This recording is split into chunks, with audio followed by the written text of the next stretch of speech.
If your Xfinity router won't turn on, there could be several reasons behind the issue, including a power supply problem, a faulty modem, or outdated firmware.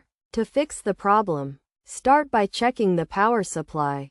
Turn off the modem by disconnecting the power cable and ensure the power cables have no signs of wear and tear. Try plugging the modem into a different power outlet to ensure it receives power. If the modem remains unresponsive, reset it by locating the reset button, usually a small hole on the outer side of the modem, and holding it for about half a minute. After releasing the button, wait for the modem to power itself back on. If it still won't turn on, the firmware may be outdated, so update it by visiting the Xfinity homepage, signing into your account, and checking for any firmware updates.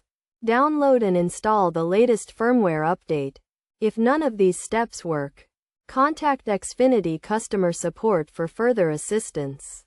By following these steps, you should be able to fix the issue and get your Xfinity modem up and running again.